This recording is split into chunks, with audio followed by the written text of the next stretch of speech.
Labour picks a trained tsar to drive through the railway renationalisation. We're going to read into this more from the Independent, you guys. Let's go.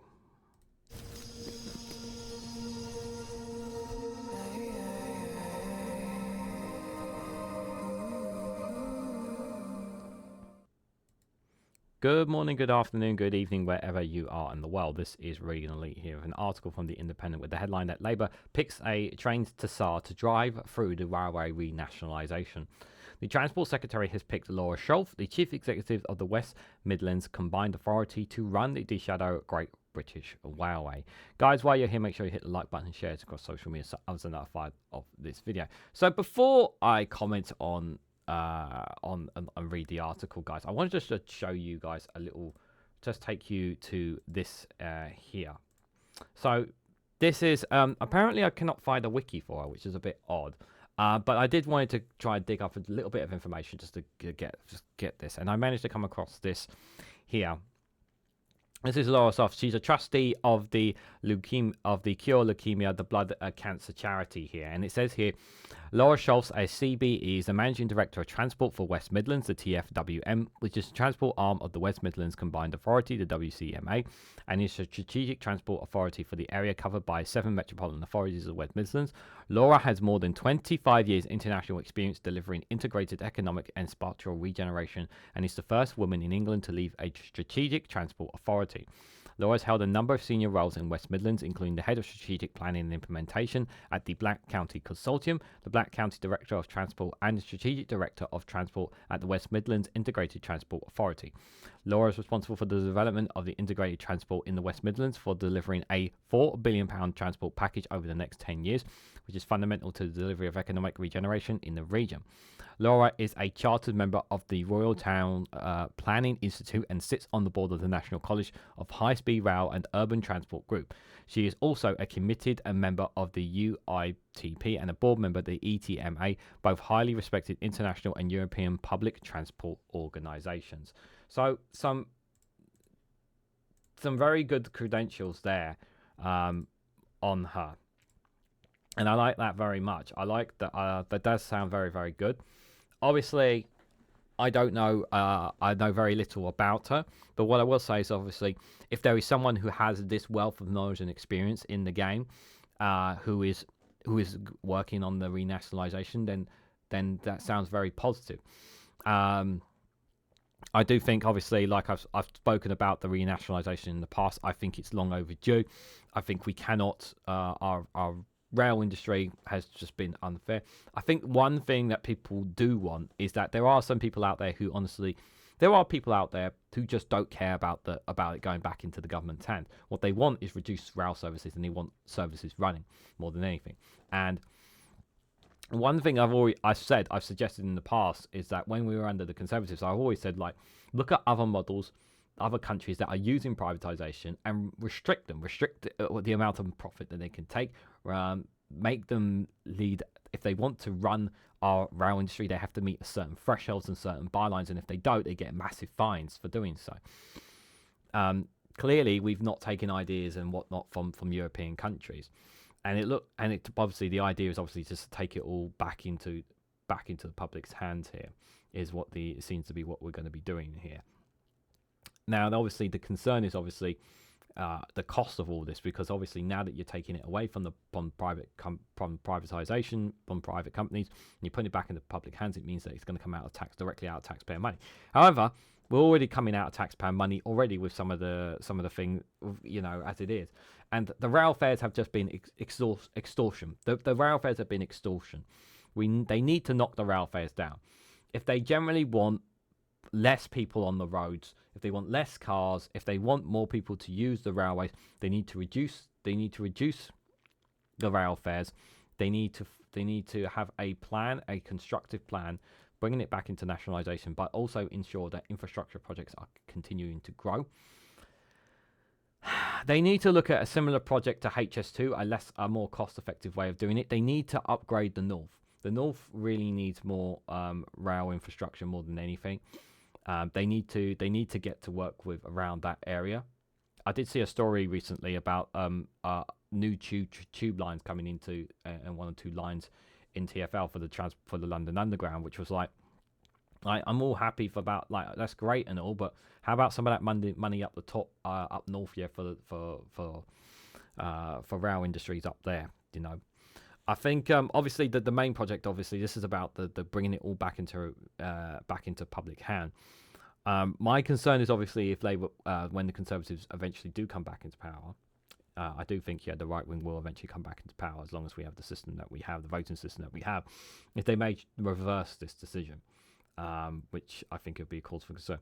But if this proves to be a success, and obviously if this proves to be a success, and Laura does deliver on this, deliver this renationalisation that will make things better for our railway industry, then it all the more makes a bigger case of why more things need to be nationalised. You know, British Steel is something I think that should be nationalised. I'm sick and tired of taxpayer money going towards a company that that just keeps taking our money. I'd rather it just be put in the hands of put it in the hands of the government, the state, and let us run British Steel instead of this foreign company that just keeps taking money from us and still doesn't care about it, you know, for example. But we'll obviously that's a bit of her background. So let's read what they've had to say here.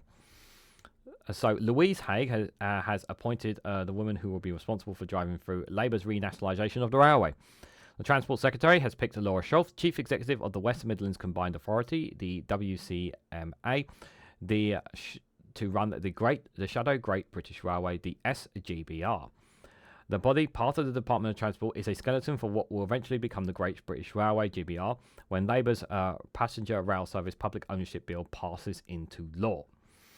A 52-year-old was picked by the former Tory West Midlands Mayor Andy Street in 2021 to run the WMCA, which comprises 18 local councils. Mrs. Haigh was impressed by her record in the job and also wanted to choose a woman for the senior role given the male-dominated nature in the industry. And that's another boom as well. This is a very good for women in the industry as well. So this is a very good for in that as well. One of the key purposes of GBR is to bring the UK's current 14 different rail operators together into one organisation with the aim of improving delivery for passengers. Mrs. Schultz will act as the interim chairman of the SGBR, with a formal appointment process to take place when GBR is eventually established in 2025 or 2026. She is being tasked with driving through Labour's reforms with the goal of having Britain's railways back in public hands before the next general election. Mrs. Haigh, who has dubbed herself the passenger-in-chief, said, "For too long, passengers have suffered from fragmented rail systems that doesn't work in their interest, and we're going to change that. Establishing SGBR is a significant step towards delivering a unified railway with passengers at its heart by bringing together track and train, and it's fantastic that we have someone of Laura's capacity to drive reforms. And Laura brings immense hands-on experience on delivering change and a shared desire to move fast and deliver services. I'm looking forward to working with her to fix our railways and getting Britain moving again." Ms. Schultz added, "The arrival of the railway fundamentally changed the United Kingdom, creating huge growth, new connections between communities and opening up opportunities of jobs and adventures for people across the whole of the country. I recognise the great power that our transport network plays in the day-to-day lives, but in order for it to work, in order for it to keep opening up these opportunities, it has to be built around our passengers and freight users." Yeah, freight, obviously, for freight, needs to be. I definitely want to. I definitely think there's opportunity as well to get more use of freight as well. So there's that as well, not just passengers. You know, you would rather have things delivered by freight rather than by vehicle as well. Again, that reduces emissions, so that's a climate boom there as well. Before leading the WMCA, Ms. Schultz was the Managing Director of Transport for West Midlands, where she oversaw a multi-million-pound transport investment package for the region. She also served as the UK's first transport champion for tackling violence against women and girls, a key mission of the Labour government. And the Department of Transport said that this experience would help make the rail network more accessible. This sounds very good, especially when someone who's worked, who has been a transport champion for tackling violence against women and girls as well. That's an also added boon there. So for those who are obviously fearing, when we had the Conservatives under of obviously wanting to take away people at stations and whatnot, this is a great great difference of direction there. I really like this appointment based on the knowledge that I've gathered here and from what I've picked up on her at the moment. So I'm very, very happy about this. This is a positive step. You know, I really am. It does give me optimism, especially as someone who doesn't have a driving license and doesn't drive. I rely quite a lot on rail service when me and my partner want to go to places, and when we want to travel, we like to use the railway a lot. Now, luckily, we haven't been fortunate enough to have too many issues when we do our travels on days. We're very fortunate, but obviously, people who use the trains every day, especially people up north or down in the south or southwest and whatnot, they suffer a lot more train issues than London does. Obviously, for me, the priority is obviously not just renationalising the railway, but also looking at prioritising less priority on the capital and more priority outside.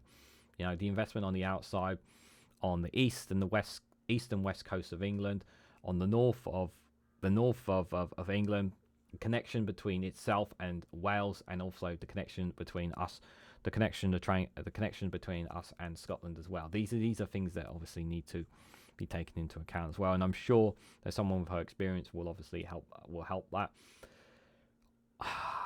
Will this Great British Railway work? Time will tell. But it is going to take some time for it to come, for the benefits to come.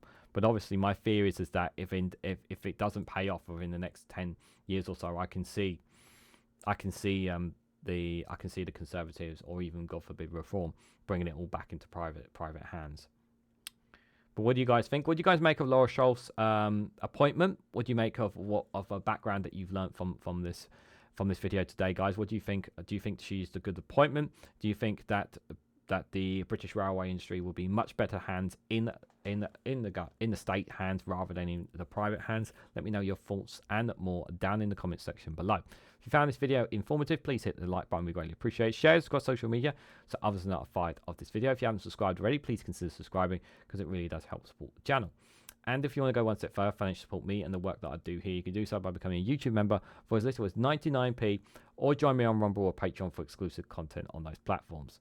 So thank you all so much for watching, and I hope to catch you all very, very soon.